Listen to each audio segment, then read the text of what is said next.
Você acaba de ver algo que vai mudar completamente sua visão sobre relacionamentos e dinheiro. Sabe aquele cara bem-sucedido, cheio da grana, que largou a esposa para ficar com uma modelo? Pois é. Espera só para ver o que aconteceu com ele numa noite qualquer em Nova York. Soiler, não foi bonito. Olha, eu preciso te contar essa história porque ela é tão insana que parece roteiro de filme. Mas juro pra você que cada pedaço dessa narrativa vai te fazer repensar tudo o que você acha que sabe sobre sucesso, poder e o que realmente importa na vida. Então fica comigo até o final porque o plot twist dessa história vai te deixar de queixo caído. Vamos lá. Imagina a cena. Restaurante mais chique de Nova York. Aquele tipo de lugar onde o cardápio nem tem preço porque se você precisa perguntar quanto custa, você não deveria estar ali. Os garçons se movem em silêncio, tipo ninjas de smoking.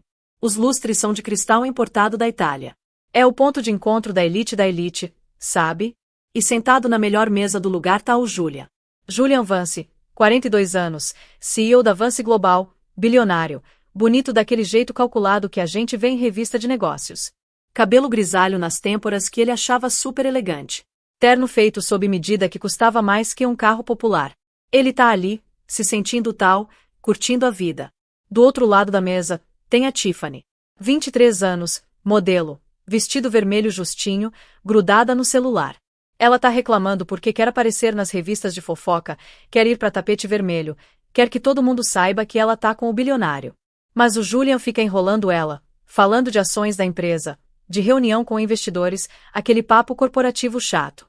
Agora, pra você entender a história toda, preciso te dar um contexto. Esse Julian não era sempre assim. 3 anos antes dessa noite, ele era casado. Casado com a Sarah. Eles ficaram juntos 15 anos. A Sarah foi aquela mulher que estava do lado dele desde o começo, quando a empresa era só um sonho e eles trabalhavam numa garagem em Nova Jersey. Ela cuidava da contabilidade, fazia planilha, organizava tudo enquanto o Julian focava em fechar negócios. Ela era prática, inteligente, daquele tipo de pessoa que não faz muito barulho mas mantém tudo funcionando nos bastidores.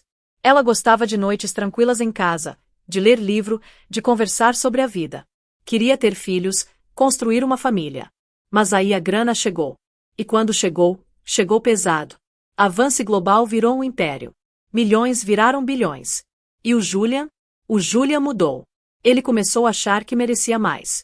Mais glamour, mais status, mais emoção. A Sarah com suas roupas confortáveis e seus planos de família começou a parecer, sei lá, comum demais para ele. Ele queria festas, iates, mulheres que apareciam em capas de revista. Queria ser visto, admirado, invejado. E a Sarah? Ela virou um lembrete do passado que ele queria esquecer. Então o que ele fez? Numa noite qualquer, no aniversário de casamento deles, ele chegou em casa e jogou os papéis do divórcio na cara dela. Isso mesmo. No aniversário de casamento. E não foi só isso. Ele falou umas coisas pesadas. Disse que ela era o problema, que ela não conseguia dar filho para ele, que ela era um peso morto na vida dele. Chamou ela de âncora. Disse que tubarão não pode parar de nadar se não morre, e que ela estava tentando fazer ele afundar. A Sarah não gritou. Não fez escândalo. Ela só olhou para ele com aquele olhar triste e falou: "Você tá cometendo um erro, Julia. Um dia você vai perceber que dinheiro não aquece ninguém à noite." E ele? Ele riu na cara dela e saiu porta fora com a mala pronta para encontrar a Tiffany.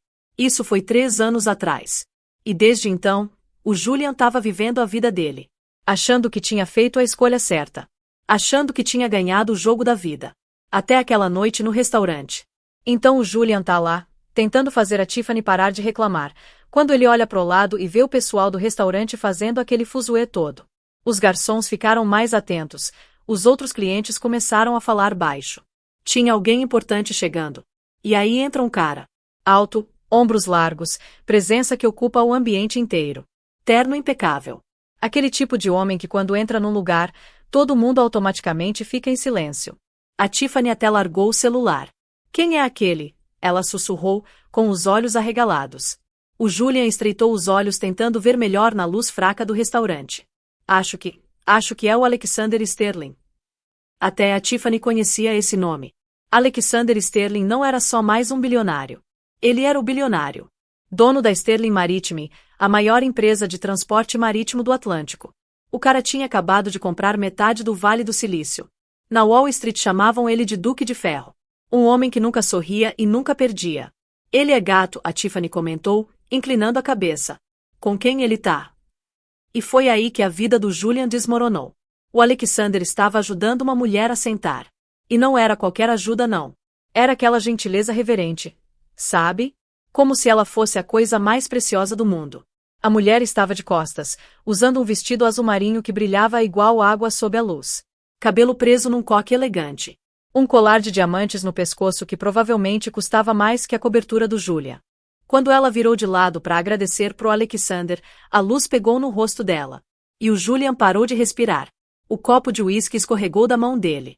Caiu na mesa, derramando bebida cara por todo lado. Julian! Que diabos! A Tiffany gritou enquanto o líquido escorria pro vestido dela. Mas o Julian não estava ouvindo. Não conseguia. O barulho do restaurante virou um zumbido distante. A sala começou a girar. Porque aquele perfil, aquele nariz, aquele jeito dela de prender o cabelo atrás da orelha. Era a Sarah. Mas não era a Sarah a que ele conhecia. Aquela Sarah usava moletom largo e se preocupava com o preço de ovo orgânico no mercado. Aquela Sarah se escondia em roupa sem graça e não sabia andar de salto alto. Essa Sarah parecia uma rainha. Ela brilhava. A pele dela estava radiante. E ela ria. Uma risada que o Julian não ouvia fazia 5 anos, uma risada genuína de felicidade. E aí veio o segundo soco no estômago. O Alexander sentou e estendeu a mão por cima da mesa, colocando gentilmente sobre a barriga dela. E a Sarah sorriu, cobrindo a mão dele com a dela, olhando para baixo com aquele olhar cheio de amor. Tinha uma barriga. Redonda, inconfundível. A Sarah estava grávida. Não. O Julian sussurrou, a palavra engasgando na garganta. Isso é impossível. O que é impossível? A Tiffany estava esfregando o vestido com o guardanapo, irritada. Você acabou de arruinar meu Versace vintage. Julian, olha para mim. Mas o Julian não conseguia. Ele se levantou, as pernas bambas. Fica aqui, ele ordenou, a voz saindo oca. Pra onde você tá indo? Ele atravessou o restaurante tipo zumbi. A cabeça dele estava explodindo de lembranças. 10 anos tentando ter filho. Consultas médicas intermináveis. Tratamentos caríssimos. Frustrações mensais quando o teste dava negativo. E o médico tinha dito que a Sarah não conseguia engravidar, que ela tinha problemas, que ela era, a palavra que o médico usou foi incompatível para a gestação. E agora ela estava ali, grávida de outro homem? O Julian parou a uns 3 metros da mesa deles. De perto, a transformação era ainda mais assustadora. A Sarah não estava só usando roupa cara. Ela exalava confiança. O jeito que ela segurava a taça de água com gás, o jeito que ela inclinava a cabeça quando Alexander falava, era aristocrático, era poderoso.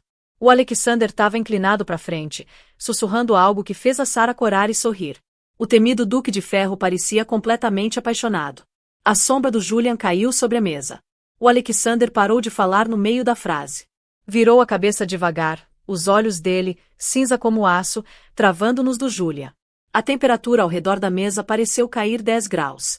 A Sarah olhou para cima. Por um segundo não teve reconhecimento. Daí clicou. Mas não tinha medo nos olhos dela. Não tinha tristeza. Não tinha saudade. Só uma curiosidade educada e distante, tipo quando você vê um estranho que entrou na sua casa por engano. Julian, a Sarah disse, a voz dela mais suave e profunda do que ele lembrava. Não sabia que você frequentava o Lauronerie. Sarah. O Julian engasgou. Ele olhou do rosto dela para a barriga, depois pro Alexander, e de volta para ela. Você tá jantando. Com meu marido, o Alexander completou. A voz dele era grave, vibrando no peito do Julian. Ele não levantou. Não precisava. A dominância já estava estabelecida. Podemos ajudar em algo, Sr. Vance, ou você só tá pairando por aí. O Julian sentiu a humilhação subindo pelo pescoço. Ele era bilionário. Era CEO. Mas parado ali na frente do Alexander Sterling, ele se sentiu pequeno. Tentou se recompor, endireitou as costas. Eu só vi a Sarah e fiquei surpreso. Faz tempo.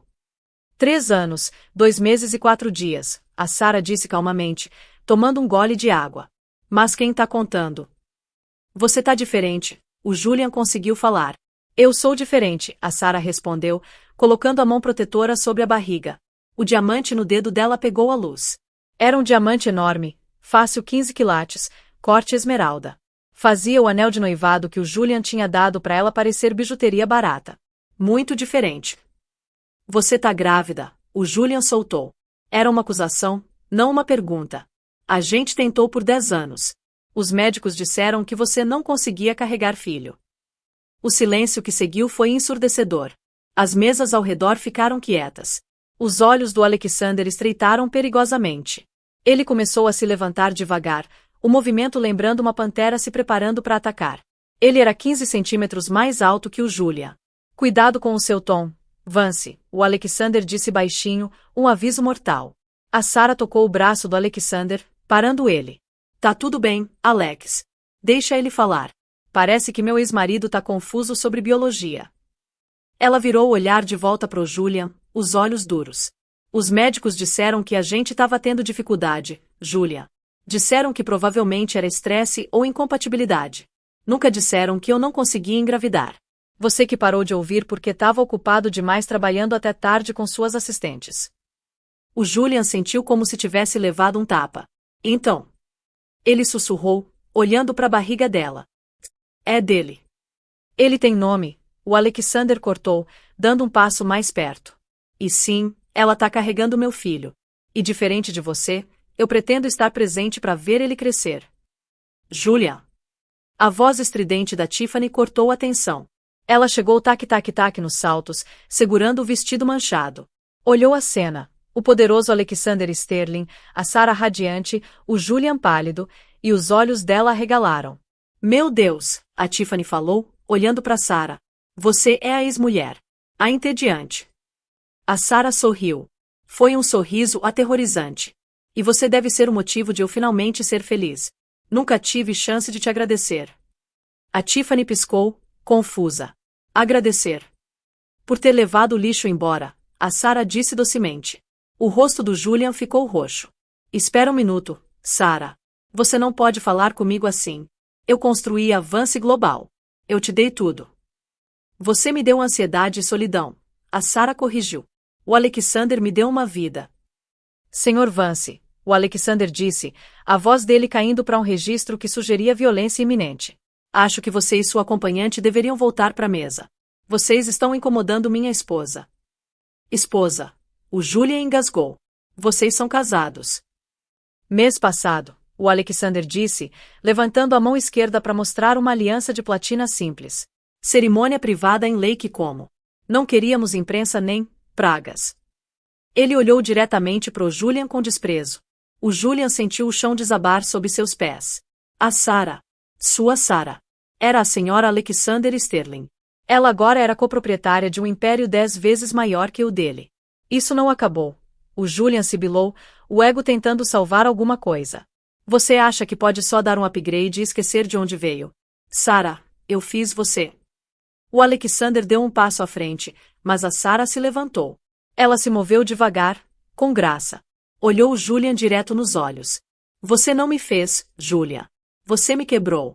Mas eu me reconstruí em algo que você nem pode pagar para olhar. Ela virou pro Alexander. Amor, perdi o apetite. O ar aqui ficou muito pesado de repente. Concordo, o Alexander disse.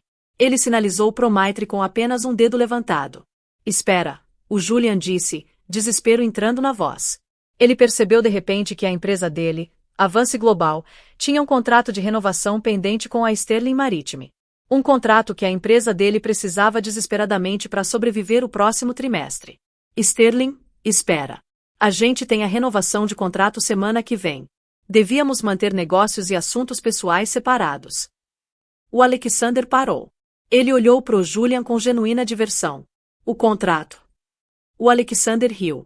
Foi um som seco, sombrio. Ah, Julian. Você não checou o seu e-mail antes do jantar, checou? O quê? O Julian perguntou, o pânico começando. Eu cancelei o contrato da Vance Global há 1 hora, o Alexander disse casualmente, como se estivesse falando sobre o tempo. Não faço negócios com homens que abandonam suas famílias. É uma falha de caráter. Ruim pro lucro. O Julian congelou. Você não pode. Esse contrato representa 40% da minha receita. Se você sair, a ação desaba amanhã de manhã. Então sugiro que você venda suas ações hoje à noite, o Alexander disse. Ele colocou a mão protetora nas costas da Sarah. Vem, amor. Vamos comer pizza. Conheço um lugar que não permite lixo entrar.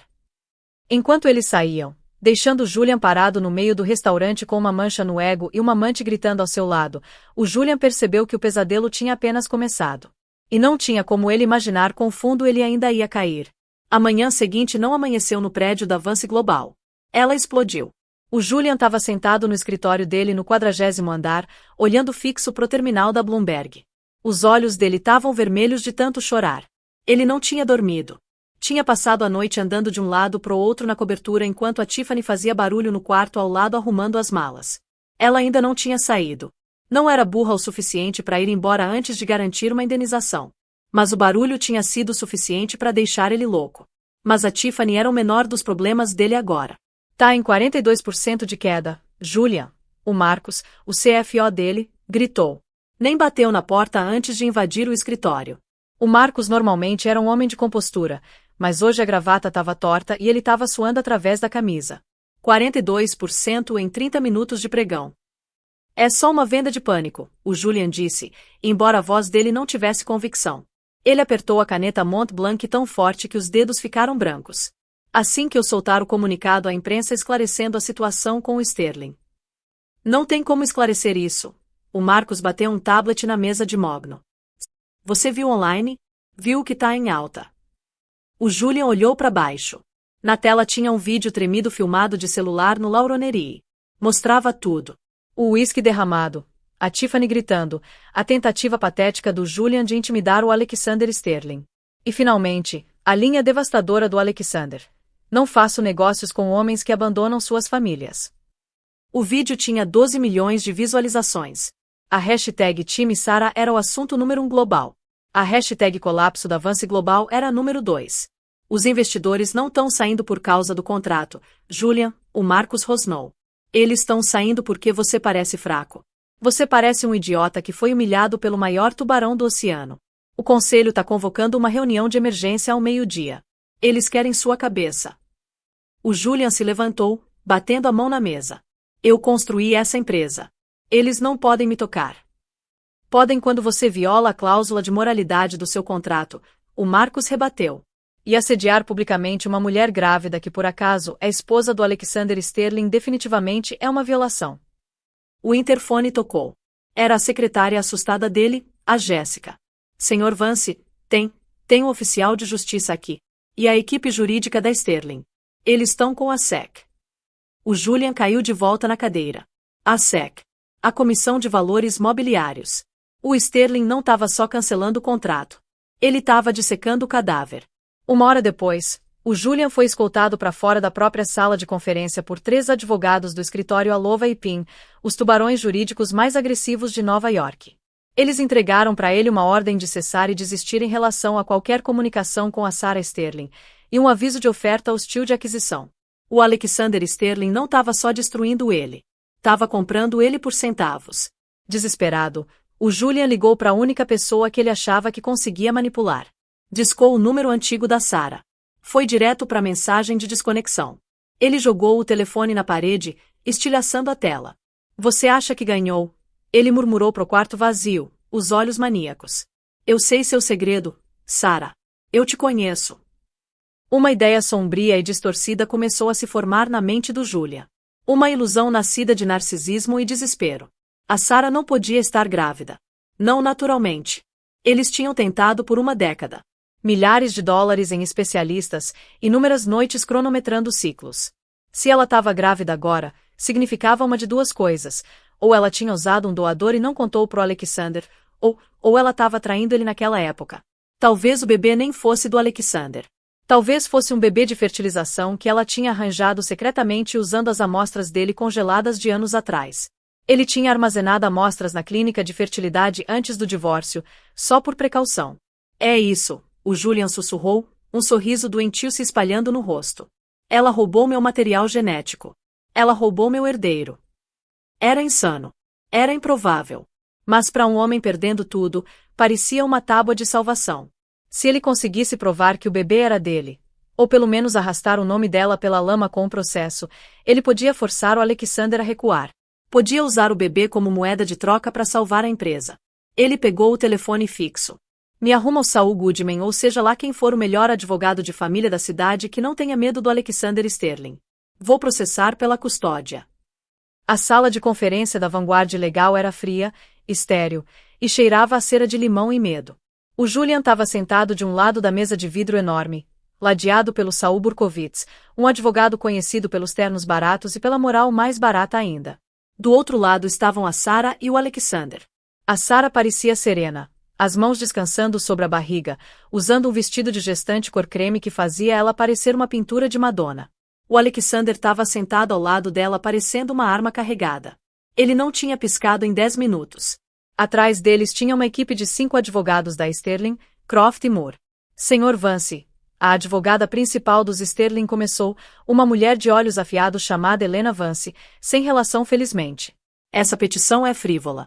Você está reivindicando direitos paternais de uma criança concebida 2 anos depois do seu divórcio. Eu estou reivindicando, o Julian disse, se inclinando para frente, a voz tremendo com falsa confiança, que a Sarah roubou minhas amostras genéticas congeladas da clínica de criogênesis. A gente tinha um acordo. Aquele material era meu. Se esse bebê é meu, eu quero metade de tudo e quero que o Sterling saia de cima da minha empresa. A Sarah olhou para ele com tristeza nos olhos. Não medo. Tristeza. Julian, para. Por favor, não faça isso com você mesmo. Não me menospreza. O Julian estourou. A gente tentou por 10 anos, Sarah. Você era quebrada. Você era a que tinha útero hostil. Foi o que o Dr. Aris Thorne disse. Agora de repente você tá fértil com ele? Não acredito. É meu bebê. O Alexander soltou uma risada baixa e sombria. Foi um som aterrorizante. Dr. Aris Thorne. O Alexander repetiu. Ele deslizou uma pasta manila grossa pela mesa de vidro. Você quer dizer esse Dr. Thorne? O que perdeu a licença médica ano passado por falsificar registros para clientes ricos. O Julian congelou. Isso é irrelevante. O Alexander abriu a pasta. Quando a Sarah me contou sobre a dificuldade de vocês para conceber, minha equipe investigou os registros. Eu queria ter certeza que a gravidez seria segura para ela. Mas a gente descobriu outra coisa. Ele puxou uma folha de papel. Era um laudo antigo de exame, datado de 5 anos atrás. Leia, Julian, o Alexander ordenou. O Julian olhou para o papel. Era uma análise de sêmen. O nome dele estava no topo. Sujeito, Julian Vance. Diagnóstico, azoospermia, contagem 0 de espermatozoides. Causa, abuso prolongado de suplementos ilícitos de testosterona e esteroides anabolizantes. A sala girou. Não, o Julian sussurrou. Isso é falso. Meus nadadores estavam bem. O médico disse que estavam bem. O médico foi pago para te dizer que estavam bem. O Alexander disse sem piedade. Por que você pagava $20.000 a mais por mês para ele por injeções de vitamina, para te manter com aparência jovem e forte para as revistas? Aquilo não eram vitaminas, Julia. Eram esteroides de alta qualidade. Você se esterilizou para ficar bonito de terno. A Sarah falou, a voz tremendo levemente. Eu passei por 6 rodadas de fertilização in vitro, Julia. 6. Você sabe o quanto aquilo doeu? As agulhas, os hormônios, a decepção. Todo mês, quando não funcionava, eu me culpava. Achava que não era mulher suficiente. Ela se levantou, lágrimas enchendo os olhos, não de tristeza, mas de fúria. E esse tempo todo você sabia. Ou deveria saber. Você me deixou levar a culpa pela sua vaidade. Eu não sabia. O Julian gaguejou, olhando pro laudo. As datas batavam. O soro da juventude que ele comprava do Dr. Thorne. Ele tinha sido avisado sobre efeitos colaterais, mas nunca leu as letras miúdas. Só queria a energia. Queria a definição muscular. Você tinha contagem 0, Julian, o Alexander disse, fechando a pasta. 0. Você não conseguiria engravidar uma mulher nem se fosse o último homem na Terra. Esse bebê é um milagre. Um milagre natural que aconteceu porque a Sarah finalmente encontrou um homem que é de verdade um homem, não um ego ambulante. O Julian sentiu como se estivesse sufocando. A narrativa que ele tinha construído a vida inteira, de que ele era o provedor forte, o alfa viril, e a Sarah era o elo fraco, desmoronou instantaneamente. Então, o Saul Burkowitz, advogado do Julian, disse constrangido, fechando a maleta. Acho que terminamos aqui. Boa sorte, Julian. Minha conta tá pelo correio. O Saul saiu correndo da sala, deixando o Julian sozinho com os lobos. Você humilhou minha esposa, o Alexander disse, se levantando. Você desperdiçou meu tempo e tentou reivindicar meu filho. Ele se inclinou por cima da mesa, o rosto a centímetros do Julian. Eu ia só comprar sua empresa e te demitir. Mas agora eu vou te apagar. Você não pode, o Julian sussurrou. Eu já apaguei, o Alexander respondeu. Enquanto você estava aqui brincando de advogado, minha equipe executou a chamada de margem dos seus empréstimos pessoais. Você usou a cobertura e o iate como garantia para manter o preço das ações alto hoje de manhã, não foi? Os olhos do Julian arregalaram. Ele tinha usado. Foi uma jogada desesperada para parar a sangria. A ação caiu mais 30% enquanto a gente estava conversando. O Alexander checou o relógio. O banco já penhorou seus bens. Você tá sem teto, Julian. E como a Vance Global acabou de pedir proteção de falência para evitar minha aquisição hostil, você também tá desempregado. A Sarah caminhou até a porta, colocando a mão na maçaneta. Ela olhou pro Julian uma última vez. Eu costumava rezar para que você mudasse, Julian, ela disse suavemente. Agora eu só agradeço a Deus que você não mudou. Porque se você tivesse sido um homem melhor, eu talvez tivesse ficado. E teria perdido tudo que realmente importa. Ela saiu. O Alexander abotoou o paletó, deu pro Julian um olhar de puro desprezo, e a seguiu. O Julian ficou sozinho na sala de conferência fria. O silêncio era absoluto. Ele olhou para baixo pro laudo médico. Azoospermia. Ele não tinha só perdido a esposa. Não tinha só perdido a empresa. Ele tinha perdido seu legado. Ele era o fim da linhagem dele. E aí o telefone dele vibrou. Era uma mensagem da Tiffany. Vi a notícia sobre a falência. Mudaram as fechaduras da cobertura e o porteiro não me deixa entrar para pegar minhas Louis Vuitton. Você é uma piada. Nunca mais me ligue. O Julian colocou a cabeça nas mãos e pela primeira vez em 20 anos, ele chorou. Mas ninguém estava lá para ouvir. Agora, deixa eu te falar uma coisa. A queda do Julian não foi uma linha reta. Foi uma série de quedas quebradas e dolorosas. 3 semanas depois daquela reunião, o Julian estava parado na calçada do lado de fora do prédio que costumava ser a casa dele. Era um dia de outono em Nova York, daqueles dias frescos que ele costumava amar porque era hora de tirar os casacos de cachemir do armário. Hoje ele usava um corta-vento que tinha comprado numa loja de descontos. E estava congelando. Do outro lado da rua tinha uma multidão reunida. Não estavam ali por ele. Estavam ali pelas coisas dele. Os leiloeiros tinham montado uma barraca. O Julian assistiu, escondido atrás de óculos escuros enormes, enquanto um martelo batia. Vendido pro cavalheiro lá atrás. O Aston Martin DB5 de 1965 por $1.200.000. Aquele era o carro dele. O carro que ele tinha restaurado pessoalmente. O carro que ele planejava dirigir para os Hamptons no próximo verão. Sumiu. Próximo item. O leiloeiro bradou. Uma coleção de relógios vintage. Patek Philippe, Rolex, Audemars Piguet. Lance inicial em 50 mil. O Julian sentiu um peso fantasma no pulso esquerdo. Ele tinha vendido o último Rolex dele, o Daytona, numa casa de penhores no Bronx 3 dias atrás só para pagar o adiantamento de um advogado criminal. Recebeu uma fração do valor porque estava desesperado e o cara da casa de penhores sentiu cheiro de sangue. Senhor Vance. O Julian pulou. Virou e viu um jovem parado ao lado dele. Era o Kevin, seu ex-assistente pessoal. O garoto parecia desconfortável, segurando uma caixa de papelão com itens pessoais. Kevin, o Julian disse, forçando um sorriso que pareceu rachar gesso. Bom te ver. Imagino que você está aqui para me ajudar a me reerguer. Tenho algumas ideias de startup. Custos baixos, lucro alto. O Kevin deu um passo para trás. Na verdade, Sr. Vance, só vim trazer isso aqui. A segurança limpou sua mesa. É basicamente lixo. Fotos velhas. Sua bolinha anti-estresse. Ele entregou a caixa pro Julian. Era leve.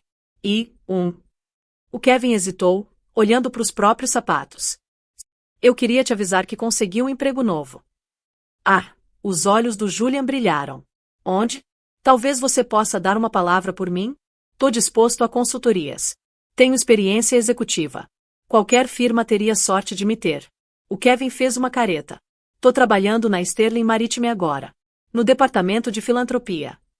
O nome atingiu o Julian como um soco físico. A Sterling, claro. A senhora Sterling, a Sarah, Contratou um monte da equipe de apoio que foi demitida quando a Vance Global afundou, o Kevin explicou, a voz cheia de admiração. Ela disse que não era culpa nossa que a liderança era incompetente. Ela nos deu benefícios completos, Sr. Vance. Dentista, visão, tudo. Ela é demais mesmo. Incompetente, o Julian sussurrou. Tenho que ir, o Kevin disse rápido, sentindo a volatilidade nos olhos do Julian. Boa sorte, Julian. Não, Sr. Vance. Só Julian. O Kevin foi embora, desaparecendo na estação de metrô, indo em direção a um futuro do qual o Julian estava banido. O Julian vagou pelas ruas por horas. Não podia voltar pro hotel. O cartão de crédito tinha sido recusado naquela manhã. Tinha $40 no bolso. Acabou num boteco no Hell's Kitchen, um lugar com piso grudento e sem janelas. Pediu uma cerveja barata e ficou olhando para a televisão montada no canto. As notícias estavam passando. CNBC. Última hora. A âncora anunciou. Sterling Maritime anuncia lucros recordes após aquisição das rotas de transporte da Vance Global. Alexander Sterling, CEO, acredita o sucesso à nova direção estratégica liderada por sua esposa e sócia de negócios, Sarah Sterling. A tela cortou para um clipe da Sarah. Ela estava cortando a fita de inauguração de um novo centro comunitário no Brooklyn. Parecia mais pesada agora, bem grávida, radiante de saúde e felicidade. O Alexander estava ao lado dela, olhando para ela como se ela tivesse pendurado a lua no céu. Uma repórter enfiou um microfone na cara dela. Senhora Sterling, algum comentário sobre os rumores dos problemas legais do seu ex-marido? A Sarah pausou. Ela não parecia irritada. Não parecia vingativa. Parecia em paz. Eu desejo paz para ele, a Sarah disse simplesmente. Todo mundo merece chance de aprender com os próprios erros. Eu só tô focada na minha família e no nosso futuro. Os frequentadores do bar resmungaram. Mulher classe, o bartender murmurou, limpando um copo. O ex-marido dela parece ser um tremendo pedaço de trabalho, né? Ouvi dizer que ele desviou grana por anos. O Julian encolheu no casaco. Ele sussurrou dentro da cerveja. Um tremendo pedaço de trabalho. Naquela noite, o Julian dormiu num abrigo no Boveri. A cama era dura. O quarto cheirava a água sanitária e corpos sem banho, e ele teve que amarrar os sapatos nos tornozelos para não serem roubados. Deitado no escuro, ouvindo a tosse de estranhos, o Julian percebeu a verdadeira profundidade da pobreza dele. Não era só a falta de dinheiro. Era o silêncio. O telefone dele nunca tocava. Ninguém precisava dele. Ninguém tinha medo dele. Ele era um fantasma. 4 meses depois. Fevereiro. O inverno em Nova York era brutal, mas era mais frio ainda dentro do tribunal na rua Senn Center. O Julian estava sentado na mesa da defesa. Tinha perdido 9 quilos. O terno, antes feito sob medida, agora pendia frouxo no corpo dele. Tava amassado. Ele não tinha ferro de passar mais, e morava num apartamento-estúdio em Nova Jersey com um radiador que vazava. Senhor Vance, a juíza Harrison trovejou. A juíza era uma mulher severa sem paciência para criminosos de colarinho branco. Você é acusado de 7 acusações de fraude de valores mobiliários, 3 acusações de desvio de dinheiro e conspiração para fraudar investidores. Como você se declara? Inocente, o Julian disse, embora a voz tremesse. Era mentira, e todo mundo sabia. A auditoria que a equipe do Alexander Sterling tinha feito na Vance Global tinha desenterrado tudo. Para manter o estilo de vida luxuoso dele e os hábitos de compras da Tiffany, o Julian tinha desviado o dinheiro do fundo de pensão dos funcionários para as contas offshore pessoais dele. Ele planejava devolver eventualmente, uma vez que o próximo grande contrato entrasse. Mas o contrato nunca veio. O Alexander Sterling tinha garantido isso. O julgamento estava marcado para dali a 2 meses, mas o Julian sabia que não ia sobreviver a um julgamento. As provas eram esmagadoras. O defensor público dele, um homem cansado chamado Sr. Gorski, tinha dito que a única chance de clemência era uma testemunha de caráter, alguém respeitável que pudesse atestar o bom caráter dele antes dos crimes. Mas quem? A Tiffany tinha vendido a história dela para um tabloide e se mudado para Los Angeles com um rapper. Os antigos sócios de negócio dele estavam testemunhando contra ele para salvar a própria pele. Ele tinha uma carta sobrando. A mais selvagem, mais desesperada carta. A Sarah. Se a Sarah Sterling, a queridinha da mídia e esposa da vítima, tecnicamente a Sterling Maritime tinha perdido dinheiro na aquisição inicialmente, se levantasse e pedisse misericórdia, talvez a juíza desse para ele liberdade condicional em vez de 10 anos em Rikers Island. Ele tinha que ver ela. Ele sabia onde ela ia estar. As notícias tinham ficado martelando isso a semana toda. O gala Sterling para a saúde infantil era hoje à noite no Plaza Hotel. Era a primeira aparição pública da Sarah desde que deu à luz o filho. O Julian gastou os últimos $50 num corte de cabelo e numa graxa de sapato.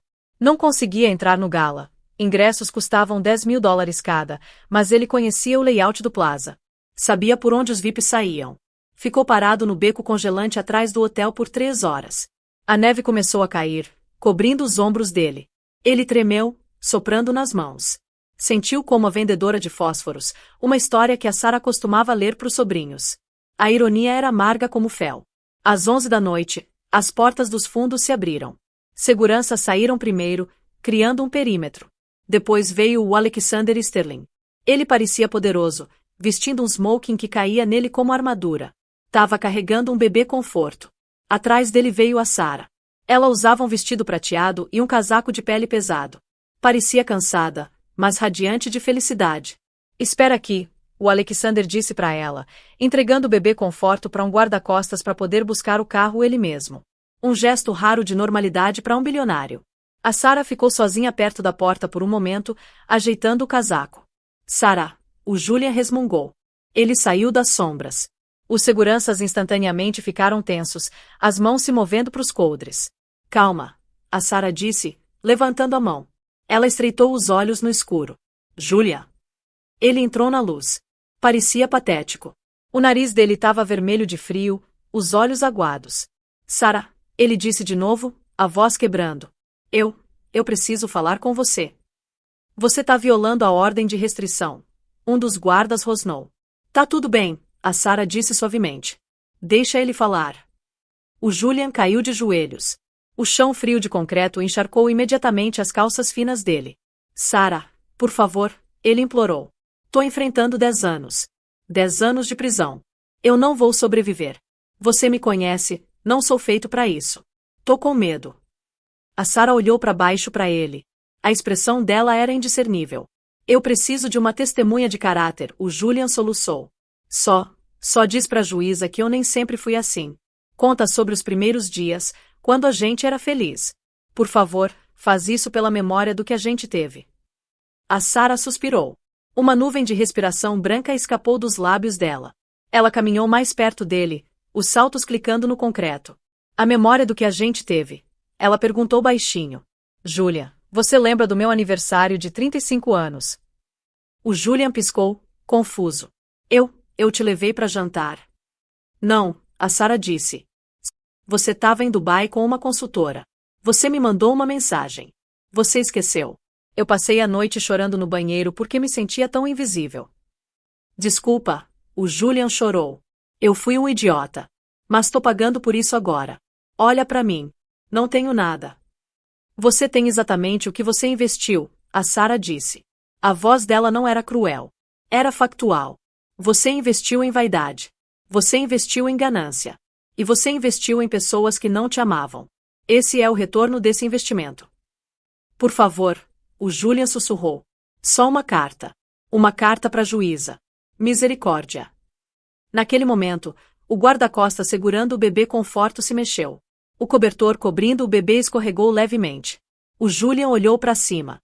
Viu o rosto adormecido do bebê. Um menino com um tufo de cabelo escuro. É ele? O Julian perguntou. Sim, a Sarah disse, um sorriso tocando os lábios dela enquanto olhava para o filho. Esse é o Léo. Léo, o Julian repetiu. Ele parece forte. Ele é, a Sarah disse. Ela olhou de volta para o Julian. Eu não vou escrever a carta, Julian.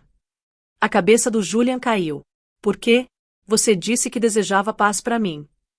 E eu desejo, a Sarah disse. E a prisão pode ser o único lugar onde você vai encontrar. Porque aqui fora, você só vai continuar tentando subir uma escada que não existe mais. Você precisa parar de correr. Você precisa encarar quem você é. O carro do Alexander parou. O Rolls-Royce preto reluzente ronronou até parar. O Alexander saiu. Viu o Julian de joelhos. Não pareceu surpreso. Não pareceu irritado. Olhou para o Julian com pena profunda. Entra no carro, Sarah, o Alexander disse gentilmente. A Sarah assentiu. Deu um passo em direção ao carro, depois pausou. Alcançou dentro da bolsa de mão. Puxou um cartão pequeno. Aqui, ela disse, deixando cair no chão molhado na frente do Julian. O Julian pegou com dedos trêmulos. Não era dinheiro. Não era um cheque. Era um cartão de visita de um conselheiro de assistência jurídica pro bono. Um homem chamado David Uri. Ele é o melhor defensor público do estado, a Sarah disse. Eu pago o salário dele para ajudar pessoas que chegaram no fundo do poço. Ele não vai te absolver, mas vai garantir que você tenha uma sentença justa. É mais do que você me deu. Ela entrou no carro. O Alexander pegou o bebê do guarda, colocou ele dentro com segurança e caminhou até o lado do motorista. Antes de entrar, ele olhou pro Julian uma última vez. Ela tá certa, sabe, o Alexander disse. A queda não te mata, Julian. Mas o pouso, é aí que você decide se vai viver ou morrer. O Rolls-Royce foi embora, as luzes traseiras sumindo na noite nevada. O Julian ficou ajoelhado na lama, segurando o cartão. Olhou pro nome. David Uri. Percebeu então que a Sarah não tinha salvado ele da prisão. Ela tinha salvado ele da própria ilusão de que ele podia se enrolar para sair dela. Ele se levantou, os joelhos tremendo. Caminhou até um orelhão na esquina. Não tinha celular mais. Colocou as últimas moedas. Discou o número do cartão. Alô? Uma voz cansada atendeu. Aqui é o David Uri. Senhor Uri, o Julian disse, lágrimas congelando nas bochechas. Meu nome é Julian Vance. Eu acho que tô pronto para me declarar culpado. 3 anos depois. As estações não importavam muito dentro da Instituição Correcional Federal de Otisville. O tempo não era mais medido em trimestres fiscais ou feriados de fim de semana. Era medido em contagens de cabeça, turnos de refeição e o zumbido piscante das luzes fluorescentes na biblioteca. Julian Vance, anteriormente o titã da logística de Nova York, agora era o presidiário 8.940. Ele empurrava o carrinho de aço pesado de livros devolvidos pelo corredor da biblioteca da prisão. As rodas rangiam num ritmo agudo que ecoava no silêncio. Aos 45, o Julian parecia uma década mais velho. O estresse do julgamento e a dor vazia da vida na prisão tinham tirado o verniz do CEO prodígio. O cabelo, antes tingido num castanho rico para esconder o grisalho, agora era totalmente prateado. Ele tinha perdido a barriguinha mole de jantares caros e ganhou a magreza fibrosa e dura de um homem que não possuía nada. E aí, Vance, a voz arranhou nos ouvidos dele. Era o Miller, um ex-gerente de fundo hedge cumprindo 12 anos por esquema Ponzi. O Miller era o fantasma do antigo eu do Julian, ainda obcecado com o mercado, ainda traficando cigarro por favores, ainda convencido de que era só temporariamente constrangido em vez de um criminoso. O que é, Miller? O Julian perguntou, sem olhar para cima enquanto arrumava uma cópia poída de um romance do John Grisham na prateleira. Você viu a queda hoje? O Miller sussurrou, se encostando na prateleira de metal, segurando um jornal contrabandeado de 3 dias atrás. Setor de tecnologia tá sangrando.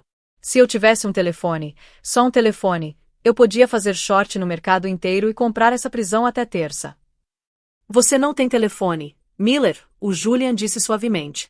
E você não tem portfólio. Você tem um balde de esfregão e um beliche. O Miller fez uma careta, o bravateio rachando. Não finge que você é um monge, Vance. Você sente falta. Eu sei que sente. Os jatinhos, os ternos, as mulheres. Eu não sinto falta do barulho, o Julian mentiu. Ou talvez não fosse mentira mais. Ele não tinha certeza. Bom, falando da vida, o Miller disse, um brilho cruel no olho. Ele puxou uma revista brilhante debaixo da camisa do uniforme. Era a última edição da Fortune. Olha quem tá na capa. Acho que você costumava dividir CEP com ela. Ele jogou a revista no carrinho do Julian. O Julian congelou. Ficou olhando para a capa brilhante, a respiração presa na garganta como um caco de vidro. Era Sarah. Mas não era Sarah que ele lembrava, a mulher quieta que usava cardigan e pedia desculpas por ocupar espaço. Essa mulher era uma força da natureza. Ela estava fotografada de pé na proa de um navio de container enorme, o vento jogando o cabelo dela para trás, vestindo um terno branco sob medida que irradiava poder. O queixo dela estava erguido, os olhos afiados e inteligentes. A manchete estava em letras douradas e grossas, o renascimento do transporte marítimo, como Sarah Sterling salvou a cadeia de suprimentos. Vai lá, o Miller cutucou. Lê. Se tortura um pouquinho. A mão do Julian tremeu quando pegou a revista. Ele não queria olhar, mas não conseguia desviar. Ele abriu na matéria central. O artigo detalhava a ascensão meteórica da Sterling Maritime sob a coliderança da Sarah. Descrevia como ela tinha implementado tecnologia verde que o Julian tinha zombado em reuniões de diretoria, chamando de papo de hippie. Aquele papo de hippie tinha salvado bilhões para a empresa e revolucionado a indústria. Mas era a seção pessoal que parecia uma faca girando na ferida. Devo meu sucesso ao meu parceiro na vida e nos negócios, Alexander. A Sarah foi citada. Ele me deu a única coisa que minha vida anterior não tinha: crença. Ele não só abriu portas para mim. Ele construiu o prédio. O Julian fechou os olhos. Crença. Ele tinha dado críticas para ela. Tinha dado dúvidas. Virou a página. Tinha uma foto da família na propriedade deles nos Hamptons, a mesma propriedade que o Julian tinha tentado comprar mas não tinha conseguido bancar. Alexander Sterling estava de pé, alto e protetor, a mão descansando no ombro de um menino pequeno. A legenda dizia: Alexander Sterling com o filho Léo, 3 anos, e a filha Grace, 1 ano. Léo. O garoto que o Julian tinha tentado processar. A criança que ele tinha alegado ser propriedade dele. O garoto não se parecia em nada com o Julian. Tinha os olhos escuros e intensos do Alexander e o sorriso gentil da Sarah. Ele parecia feliz. Parecia seguro. É o garoto, né? O Miller perguntou, olhando por cima do ombro do Julian. O herdeiro do trono. Deve doer, Vance. Saber que outro cara tá criando seu legado. O Julian olhou para a foto do menininho. Lembrou do laudo médico. Azospermia. Ele não é meu legado, Miller, o Julian sussurrou, a verdade finalmente se acomodando no peito dele sem amargura. Eu nunca tive legado. Eu era um beco sem saída. O Alexander, ele é o pai que aquele garoto merece. O Miller bufou, chutando a base da estante. Você ficou mole, cara. Se fosse eu tava tramando. Escrevendo um livro revelação. A verdadeira Sarah Sterling. Você podia fazer milhões aqui de dentro. O Julian olhou pro Miller com pena profunda. E fazer o que com isso? Comprar miojo melhor na cantina. Entender o quê? Ela não ganhou porque pegou meu dinheiro, o Julian disse, a voz ganhando força. Ela ganhou porque escapou de mim. Eu era a âncora. Eu era a toxicidade. No momento que ela me cortou, ela alçou o voo. Esse é o karma duro, Miller. Não é que eu tô aqui. É que ela tá melhor sem mim. Provado matematicamente, espiritualmente. Melhor. O Miller balançou a cabeça, enojado pela falta de malícia. Virou para ir embora, mas então parou. Você recebeu correspondência, aliás. Guarda deixou na mesa enquanto você estava lá atrás. Provavelmente uma conta. O coração do Julian pulou uma batida. Ele abandonou o carrinho e caminhou rápido até a mesa da frente. Ali, sentado no balcão de linóleo arranhado, tinha um envelope cor creme. O papel era grosso, caro. A caligrafia era elegante. Ele pegou. As mãos dele tremeram tanto que ele quase derrubou. Abriu o lacre com cuidado. Não tinha cheque, nem intimação judicial, nem recorte de jornal gabando. Dentro tinha um cartão simples e um pedaço dobrado de papel de desenho. Ele abriu o cartão primeiro. Julia, vi no noticiário que seu recurso foi negado. Quis escrever, não para gabar, mas para fechar uma porta direito. Por muito tempo, eu te odiei. Odiei como você me fez sentir pequena. Mas ódio é uma coisa pesada de carregar. E eu tenho alegria demais na minha vida agora para segurar bagagem velha. Eu te perdoo. Não porque você merece, mas porque eu mereço paz. E espero que no silêncio desse lugar, você finalmente conheça o homem que você deveria ser antes do dinheiro entrar no caminho. Cuida-se, Sarah. O Julian sentiu uma lágrima quente escorrer pela bochecha, traçando um caminho pelos pelos ásperos da barba. Engoliu com força, tentando manter a compostura no meio da biblioteca da prisão. Desdobrou o papel de desenho. Era um desenho feito em traços erráticos e entusiasmados de giz de cera. Mostrava uma figura palito alta com terno azul, uma figura palito menor com cabelo comprido, e uma figura palito minúscula segurando uma bola amarela. Um sol brilhante e pontiagudo tomava todo o canto da página. No verso, na caligrafia da Sarah, dizia: o Léo desenhou isso. Ele perguntou quem era o homem triste que a mamãe conhecia. Eu disse que você era alguém que se perdeu. Ele disse que desenhou um sol para você poder achar o caminho de volta. O Julian olhou fixo pro sol amarelo. Um menino de 3 anos. O filho do maior rival dele. A criança que ele tinha tentado usar como arma no tribunal, tinha mandado para ele uma luz na escuridão. Um soluço saiu do peito dele, um som rasgado e feio que ecoou nas prateleiras de metal. O Miller virou da porta. O que foi? Má notícia. Advogado desistiu. O Julian olhou para cima, lágrimas correndo livremente agora, sem vergonha. Ele segurou o desenho. Um sorriso estranho e quebrado se formando no rosto. Não, o Julian engasgou. É a melhor coisa que eu possuo. É um rabisco, o Miller murmurou, confuso. É misericórdia, o Julian disse. É misericórdia pura e imerecida. A campainha do toque de recolher da noite tocou, um grito mecânico e duro que sinalizava o fim do dia. O Julian cuidadosamente dobrou o desenho e colocou dentro do bolso da camisa, bem sobre o coração. Deixou a revista no carrinho. Não precisava mais olhar para ela. Não precisava invejar o Alexander Sterling ou lamentar a perda da empresa. Ele caminhou em direção à fila de presidiários se formando perto da porta. Pela primeira vez em anos, o peso esmagador no peito dele parecia mais leve. Ele era pobre. Tava preso. Tava sozinho. Mas enquanto tocava o papel no bolso, o Julian Vance percebeu que estava finalmente, dolorosamente, começando a se tornar um ser humano de verdade. E isso era um começo. O portão de metal bateu com um estrondo final ecoando, selando ele para dentro. Mas na escuridão da cela dele naquela noite, o Julian não sonhou com cotação de ações ou coberturas. Ele sonhou com o sol amarelo e a possibilidade de redenção. E essa é a história do Julian Vance. Um cara que tinha tudo e perdeu porque não conseguia ver o valor do que estava bem na frente dele. É um lembrete brutal de que a grama não é mais verde do outro lado. Ela é mais verde onde você rega. O Julian regou o ego. O Alexander Sterling regou o potencial da Sarah. No final, o karma não só puniu o Julian. Ensinou para ele a lição mais dura de todas. A verdadeira riqueza não está na sua conta bancária, mas na lealdade e no amor das pessoas que você valoriza. E aí, o que você acha? O Julian mereceu um castigo mais severo? Ou a percepção da perda dele foi suficiente? E você teria perdoado ele se fosse a Sarah? Conta aqui embaixo nos comentários. Quero saber sua opinião de verdade sobre essa história louca. Se você curtiu essa história de drama, karma e redenção, deixa aquele like maroto. Compartilha com aquele amigo que precisa de um reality check. E não esquece de se inscrever e ativar o sininho para não perder nenhuma história nova que vem por aí. Valeu mesmo por ter ficado até o final comigo. A gente se vê no próximo vídeo. Sabe aquela história de conto de fadas que a gente cresce acreditando? Pois é, esquece tudo. Porque o que você vai ouvir agora é sobre uma mulher que descobriu que estava vivendo numa mentira tão absurda, tão surreal, que parece roteiro de novela, mas aconteceu de verdade. Imagina a cena. Você tá grávida de 7 meses, barrigão enorme, esperando o amor da sua vida cumprir as promessas que fez. Aí chega uma carta no seu apartamento. Você abre pensando que é conta, propaganda, sei lá, mas não. É um convite de casamento.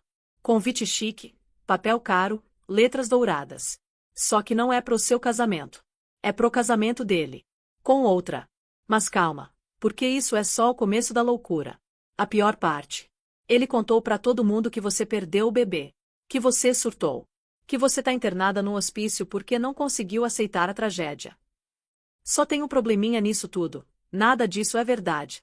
Margot Sinclair tá grávida pra caramba, super lúcida, e absolutamente farta de ser apagada da própria história.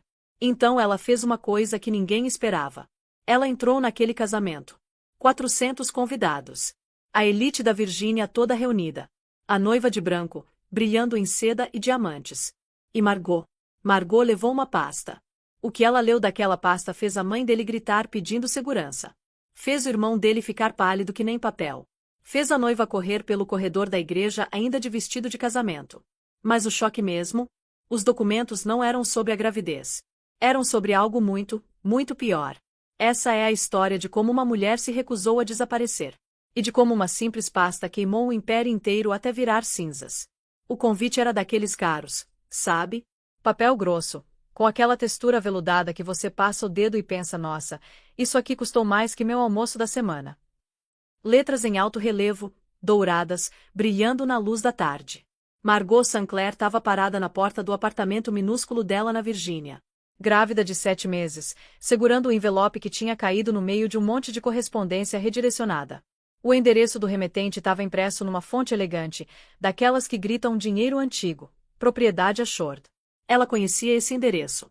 Muito bem, aliás. Tinha sonhado em morar lá. Tinha imaginado criando filhos naqueles jardins imensos. Tinha acreditado, com cada fibra do corpo dela, que aquele lugar ia ser o lar dela um dia. A tarde estava quente, o ar-condicionado velho roncando seu canto cansado, e lá fora um cachorro latia no quintal do vizinho. Margot sentiu as mãos tremendo quando abriu o cartão.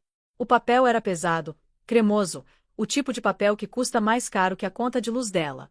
Junto com suas famílias, Colton James Ashford e Tessa Marie Monroe têm a honra de convidá-lo para seu casamento. A data: dali a 3 semanas.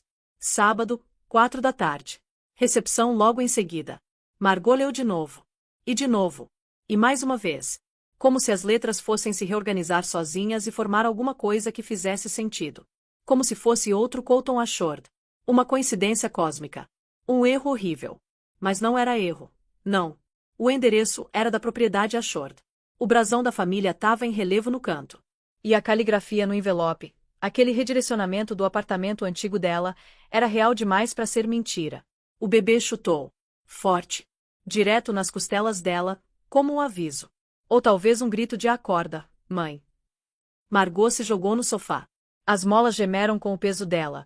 Ela tinha engordado 18 quilos desde que Colton a convenceu a sair da cidade. Desde que ele mandou ela embora para descansar. Desde que ele jurou, com lágrimas nos olhos e a mão na barriga dela, que ia se juntar a ela logo logo. Isso foi há 5 meses. 5 meses de ligações semanais que viraram quinzenais. Depois mensais. Depois, nada. 5 meses de mensagens de texto que foram de parágrafos enormes para frases curtas, para palavras soltas, pro silêncio completo. 5 meses de Margot dizendo para si mesma que ele estava ocupado.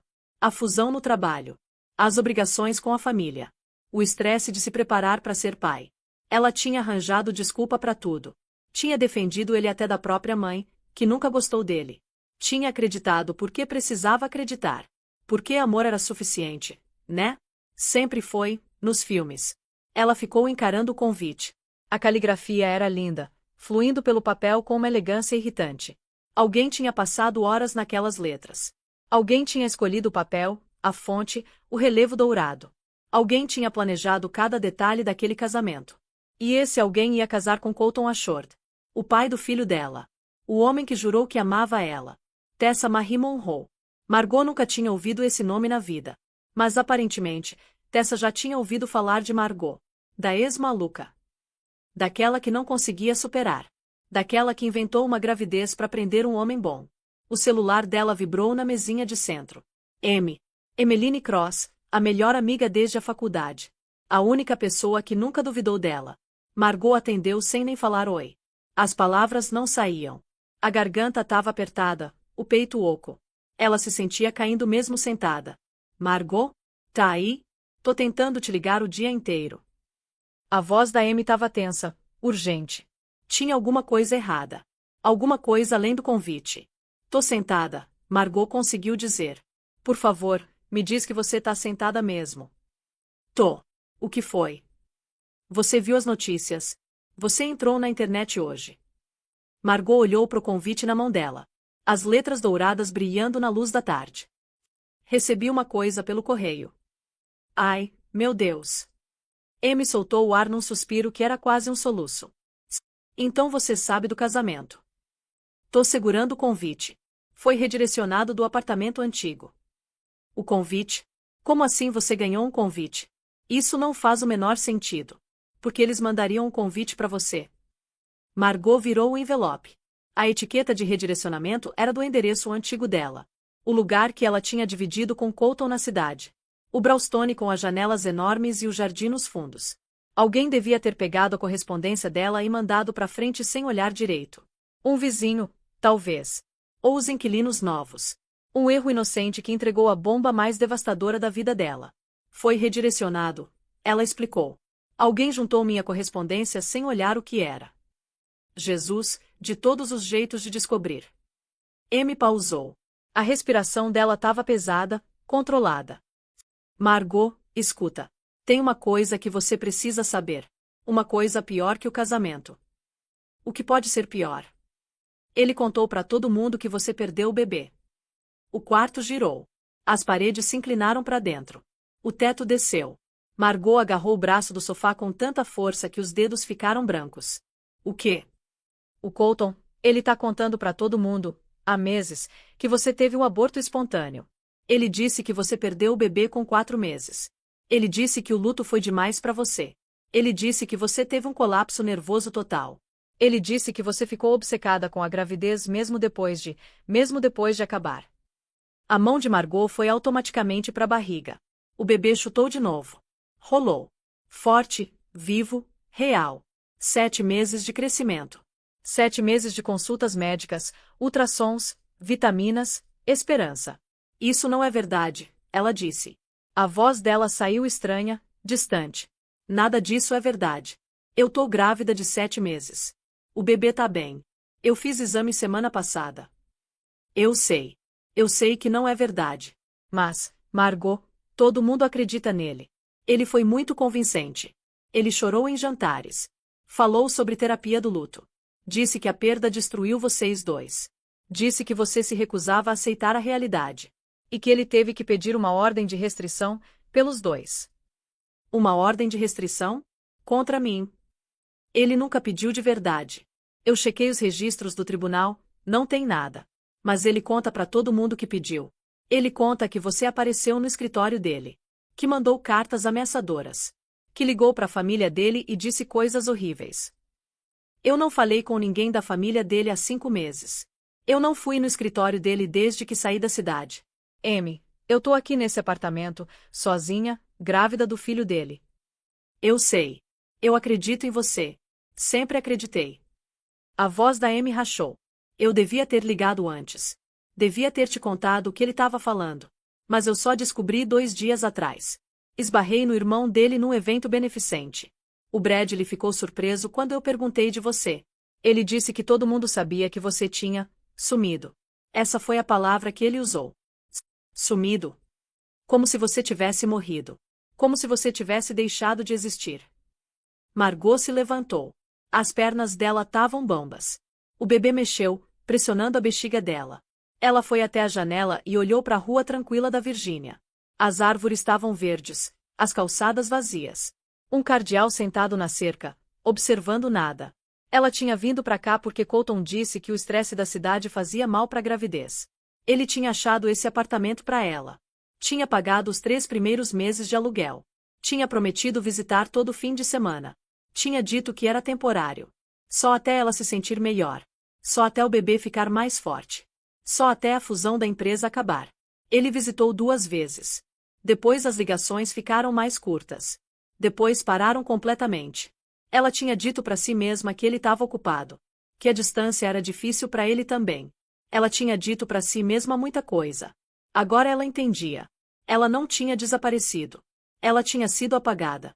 Eu preciso ir, Margot disse. Não faz nada louco. Por favor, espera eu chegar aí. Tô dirigindo para aí amanhã. A gente resolve isso juntas. Eu não vou fazer nada louco. Só preciso pensar. Preciso entender o que tá acontecendo. Me promete que não vai fazer nada até eu chegar. Prometo.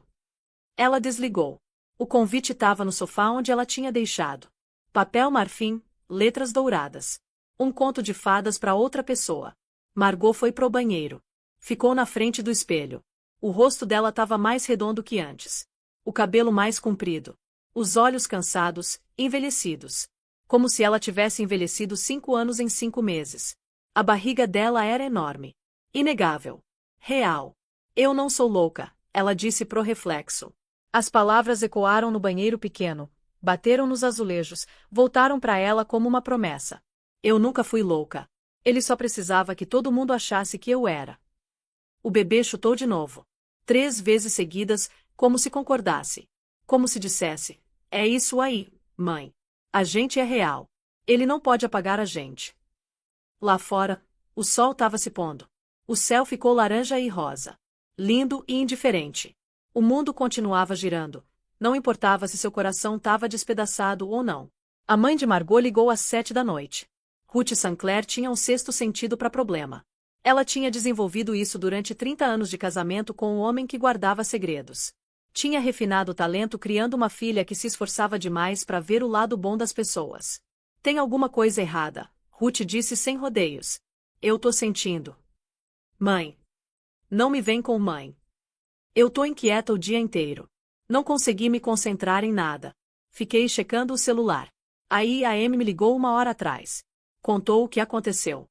Contou o que aquele homem anda falando. Margot suspirou. Ela não era para ter ligado. Eu queria contar pessoalmente. Pois ela ligou. E agora eu tô indo pra aí. Já tô no carro. Chego em 20 minutos. Mãe, de Richmond até aqui são 2 horas de viagem. Eu saí a 1 hora e 40 minutos. Eu te disse, eu tava sentindo que tinha alguma coisa errada. Ruth chegou em exatamente 20 minutos. Entrou sem bater. Deu uma olhada em Margot e puxou ela num abraço que durou 1 minuto inteiro. O tipo de abraço que diz eu te protejo. O tipo de abraço que só mãe sabe dar. Aquele homem, Ruth disse no cabelo de Margot, aquele desperdício completo de oxigênio. Eu não entendo como isso aconteceu. Como ele conseguiu falar essas coisas.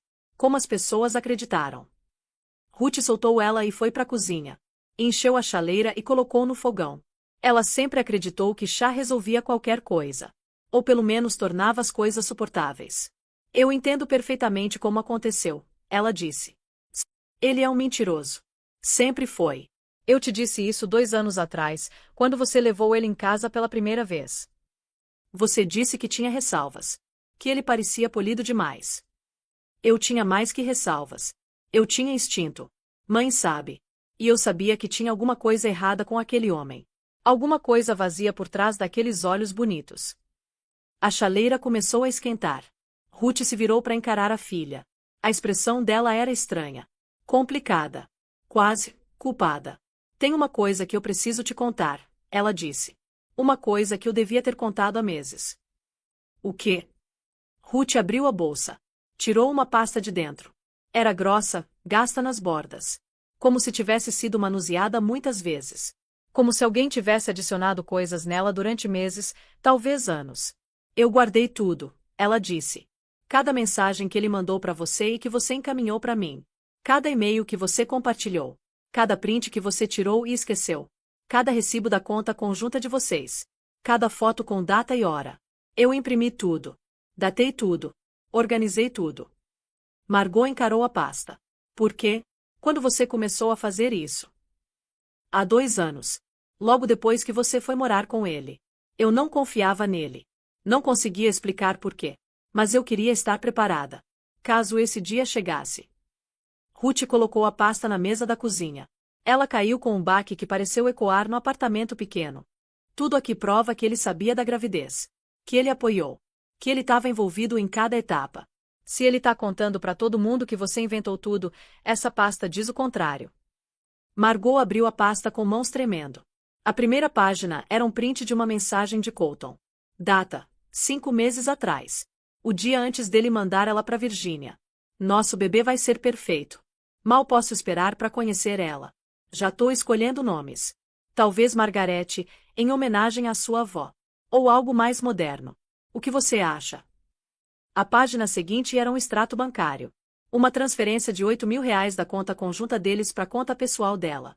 A descrição: despesas do bebê, mês 1. Ele sabia, Margot sussurrou.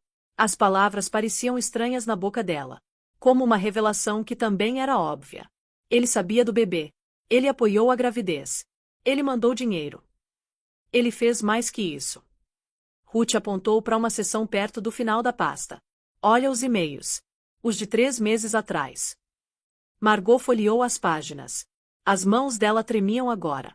Os papéis farfalhavam como folhas numa tempestade. Os e-mails eram entre Colton e alguém chamado Richard Vance, advogado. Eles discutiam gerenciar a situação.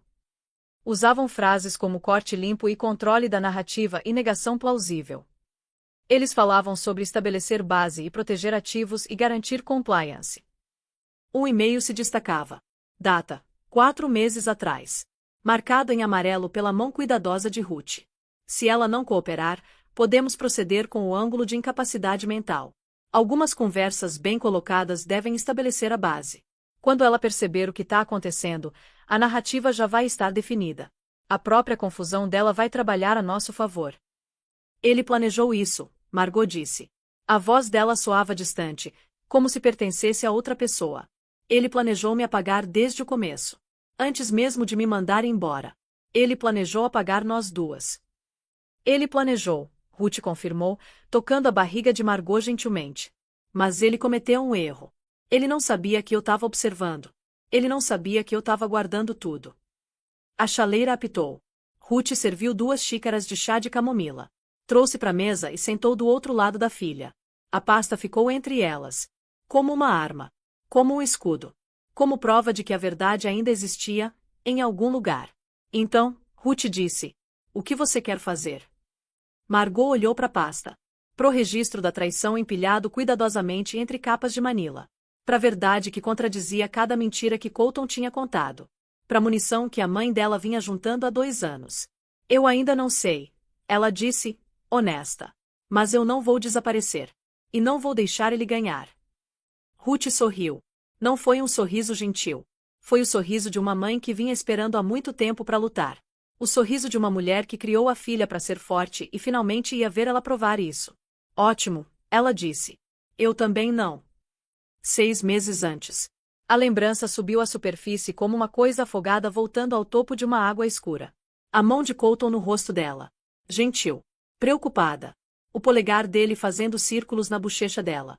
A voz dele suave, carregada de preocupação. Os olhos dele tão cheios de amor que ela nunca pensou em questionar. O estresse não faz bem pro bebê, amor. A cidade é demais. O barulho. A poluição.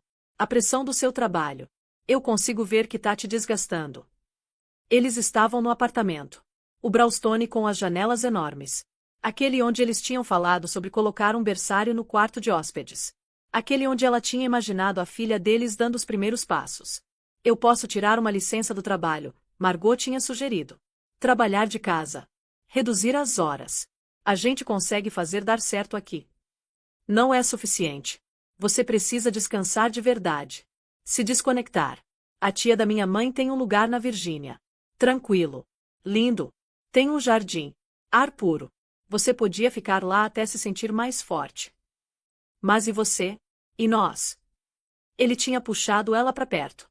Abraçado ela. Deixado ela sentir o calor do corpo dele. A firmeza do batimento cardíaco dele.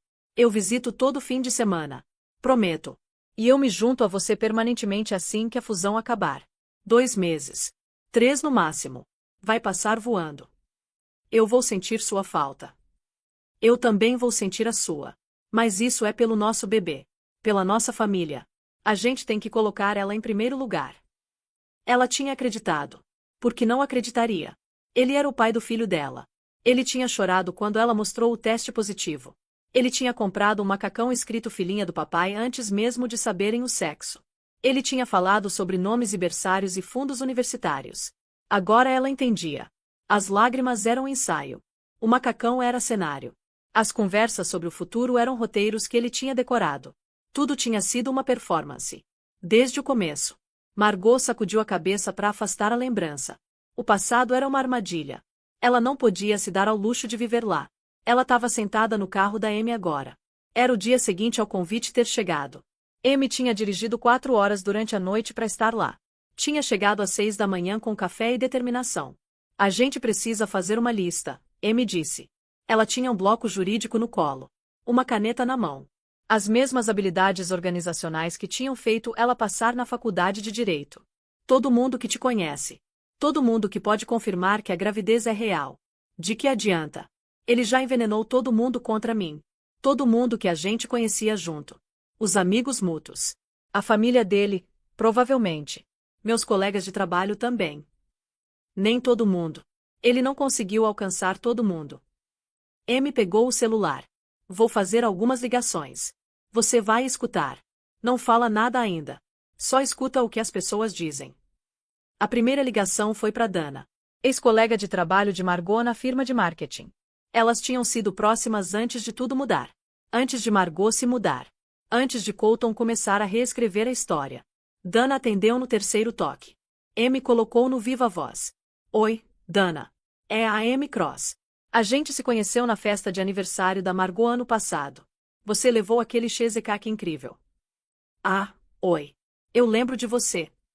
A voz de Dana estava cautelosa. Desconfiada. Como se estivesse falando com alguém perigoso. "Como você tá?" "Eu tô bem. Na verdade, eu tava querendo saber se você falou com a Margot ultimamente. Tô tentando falar com ela." Uma longa pausa. O som de Dana se movendo para um lugar mais quieto. Uma porta fechando. Eu achei que ela não estava falando com as pessoas, Dana finalmente disse. Depois de tudo que aconteceu. Depois de tudo que, Dana? Você sabe.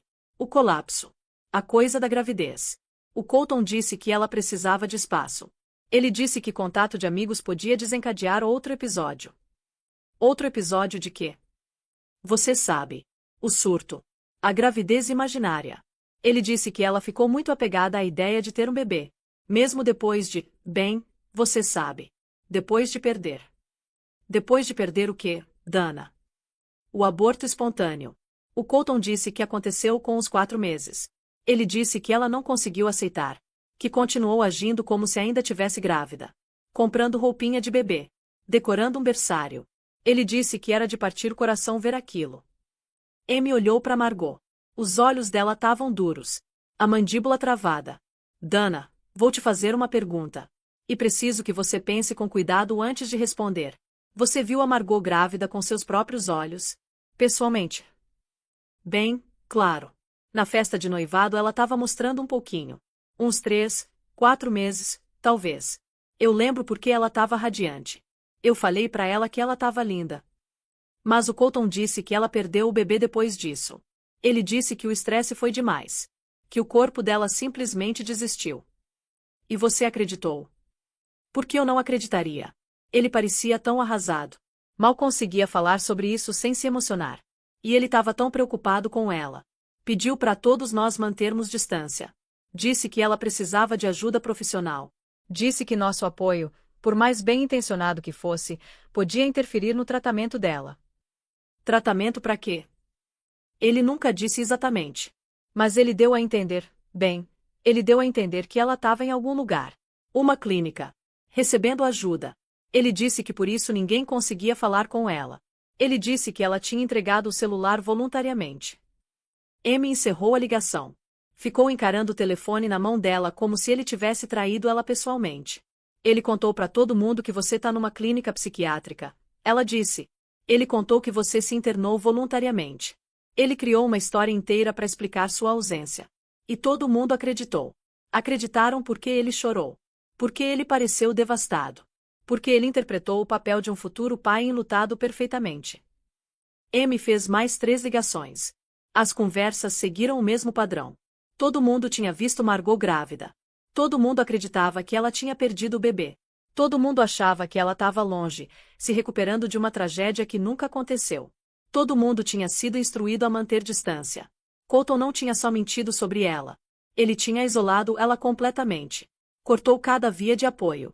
Garantiu que quando as pessoas pensassem em Margot Sinclair, pensassem numa mulher destruída, quebrada, que não podia ser contatada. Ele é bom, Amy disse sombriamente. Vou dar isso a ele. Ele é muito, muito bom. Ele já teve prática. A voz de Margot saiu oca. Drenada. Não é a primeira vez dele. O que você quer dizer? Quero dizer que teve alguém antes de mim. Uma mulher. Ele mencionou ela uma vez, no começo do nosso relacionamento. Disse que era uma ex que não conseguia superar ele. Disse que ela inventou histórias sobre ele depois que terminaram. Disse que ela era instável. Obsessiva. Que tinha tentado arruinar a reputação dele. A expressão de Amy mudou. A raiva ainda estava lá, mas agora tinha algo mais. Reconhecimento. Compreensão. Você acha que ele fez a mesma coisa com ela? Eu acho que preciso descobrir. Escuta agora, porque a história tá só começando.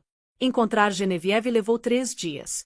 Ela tinha mudado de nome, se mudado para outro estado, feito tudo o que podia para desaparecer da órbita de Colton Ashford.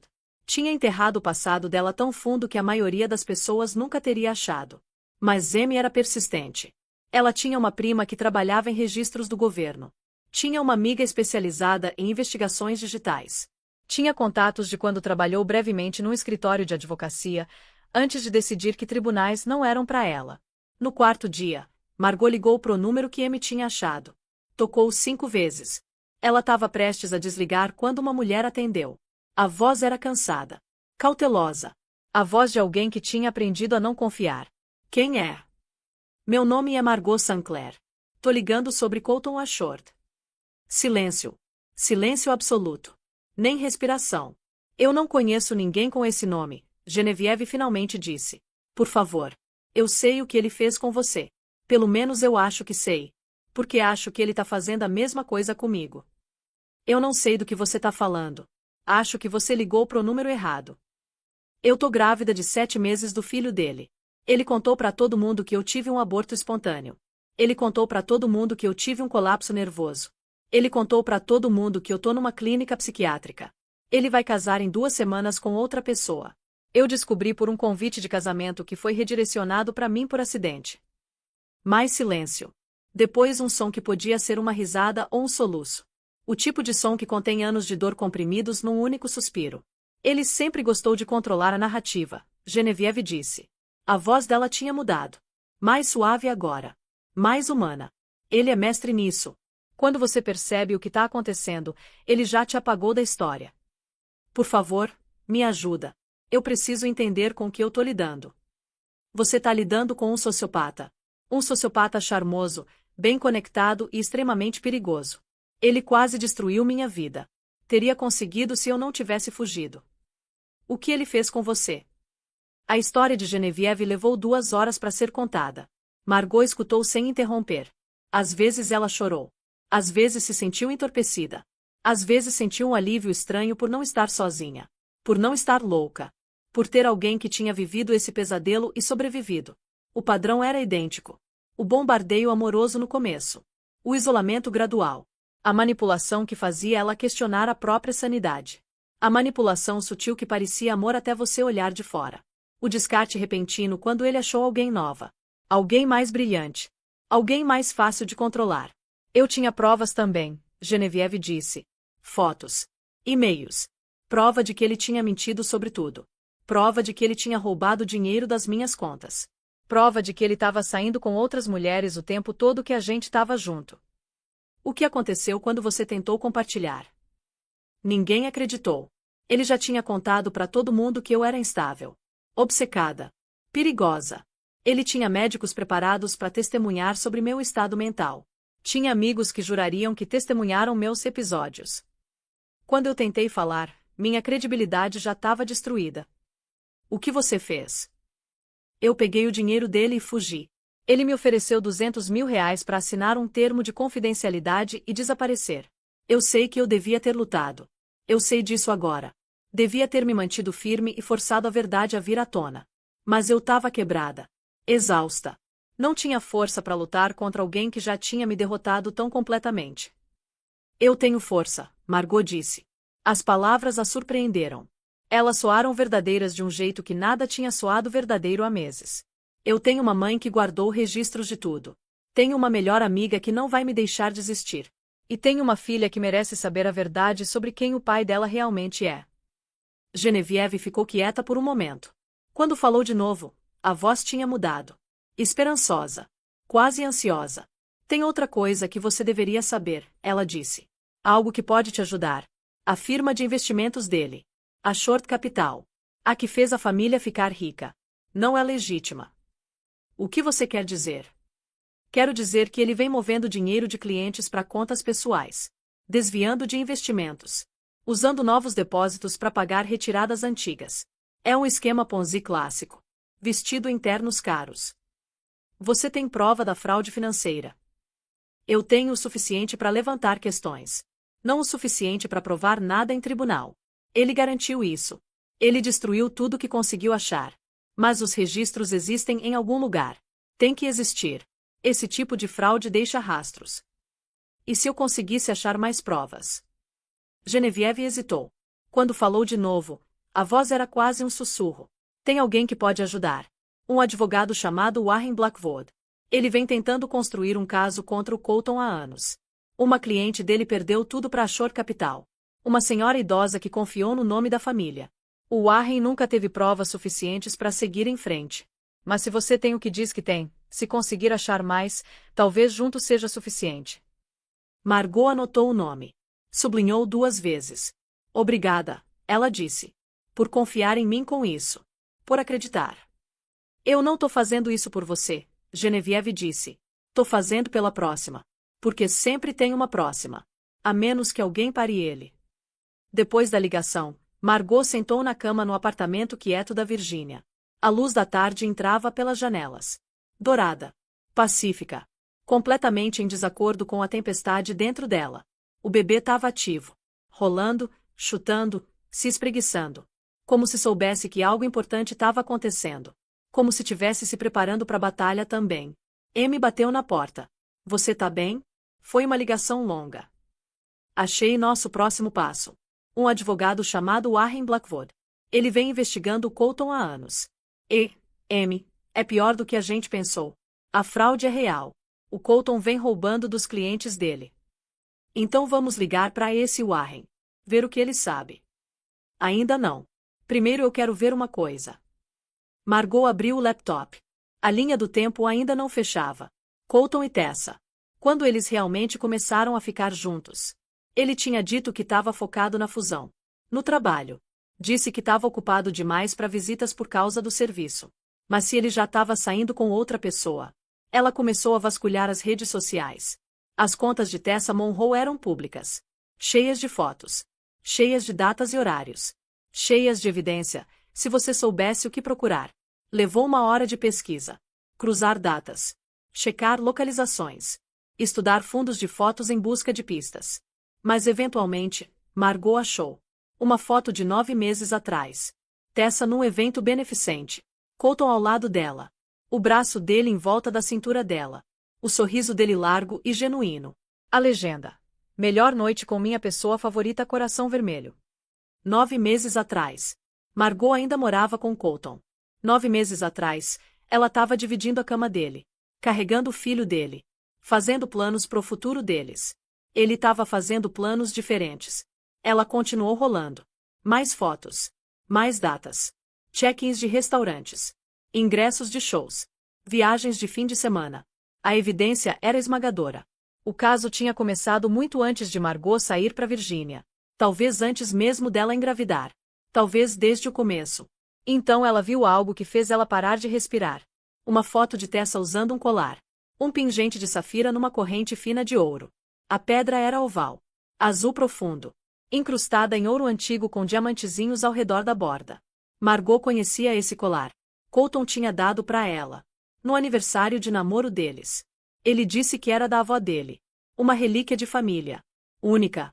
Ele tinha chorado quando colocou no pescoço dela. Disse que era uma promessa.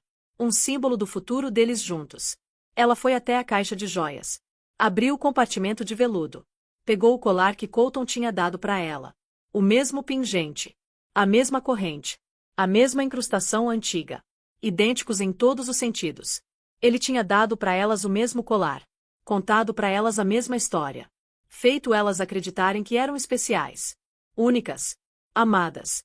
Elas eram intercambiáveis. Acessórios na performance dele. Atrizes numa peça que ele tinha escrito e reescreveria sempre que quisesse. Amy, Margot disse. A voz dela estava estranha. Calma de um jeito que preocupava. Vem ver isso. Amy olhou. O rosto dela ficou pálido. Depois vermelho. Depois pálido de novo. Esse é o seu colar. É o colar de nossas duas. Ele deu um para cada uma. Com a mesma história sobre a avó dele. Sobre como era único. Sobre como ele estava dando o coração dele. Filho da mãe. Margot fechou o laptop. Colocou as mãos na barriga. O bebê tinha ficado quieto. Ouvindo, talvez. Esperando pelo que vinha a seguir. Eu não sou louca, Margot disse. As palavras não eram para Amy. Eram para ela mesma. Para a mulher que ela tinha sido. Para a mulher que ela estava se tornando. Eu não sou obcecada. Eu não tô tendo um colapso. Eu sou uma mulher que foi enganada por um homem que trata pessoas como acessórios no drama pessoal dele. E eu acabei de ser um acessório. O que você vai fazer? Margot olhou para a pasta que a mãe tinha dado. A evidência. A verdade. A arma que ela não sabia que possuía. Eu vou ligar para o Warren Blackwood, ela disse. Vou combinar tudo que a gente tem com tudo que ele tem. E depois vou descobrir como fazer Colton Ashford encarar o que ele fez. Não por vingança. Por justiça. Pela minha filha. E por cada mulher que ele já apagou. E agora, minha gente, a coisa fica pesada.